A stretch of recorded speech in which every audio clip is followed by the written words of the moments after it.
Hi எல்லாருக்கும் வணக்கம். இப்போ நம்ம எங்கே இருக்கோம் பார்த்தீங்கன்னா வேல்ஸ் யூனிவர்சிட்டியில் இருக்கோம். தொடர்ந்து விஸ்காம் டிபார்ட்மெண்ட் நிறைய ஈவெண்ட்டில் பார்ட்டிசிபேட் பண்ணிட்டு இருக்கோம். அது வி கனெக்ட்ன்ற பேஜில் அஃபிஷியலாக நாங்கள் போஸ்ட் பண்ணிட்டு இருக்கோம் சோஷியல் மீடியாவில். ஸோ இப்போ இண்டிபெண்டன்ஸ் டே ஸ்பெஷலுக்காக எங்கள் ஸ்டூடெண்ட்ஸ் என்ன பண்ணியிருக்காங்கன்னா ஃபேஸ் பெயிண்டிங் பண்ணுறாங்க. ஸோ பார்க்குற உங்களுக்கும் தெரியாது எனக்கும் தெரியாது என்ன பண்ணுறாங்கன்னு. ஸோ அவங்ககிட்ட நம்ம கேட்டு தெரிஞ்சுக்கலாம் வாங்க.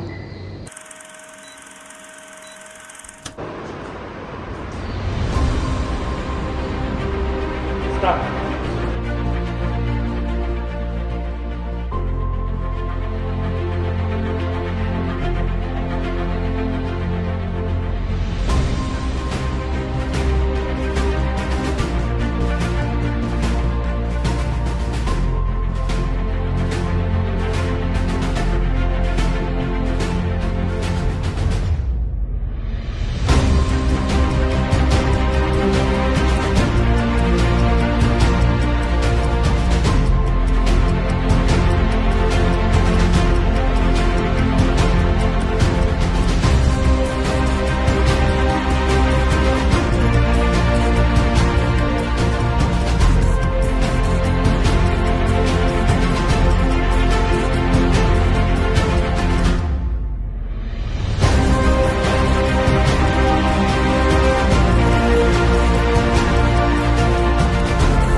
விஸ்காம் டிபார்ட்மெண்ட் நிறைய ஈவெண்ட் பண்ணிட்டே இருக்கோம். அந்த டேலண்ட்டை எக்ஸ்போஸ் பண்ணுறதுக்காக தான் வி கனெக்ட் ஒரு பேஜ் நாங்கள் வச்சிருக்கோம் சோஷியல் மீடியாவில். ஸோ இந்த மாதிரி விஷயங்கள் நம்ம தொடர்ந்து நாங்கள் போஸ்ட் பண்ணிட்டு இருக்கோம். முடிஞ்சளவுக்கு லைக் பண்ணுங்க, ஷேர் பண்ணுங்க, சப்ஸ்கிரைப் பண்ணுங்க. ஸோ எல்லாமே சேர்ந்து சொல்லிடலாமா? Happy independence day! லைக் பண்ணுங்க, ஷேர் பண்ணுங்க, சப்ஸ்கிரைப் பண்ணுங்க. மறக்காம மேல இருக்க பெல் ஐகானை கிளிக் பண்ணுங்க.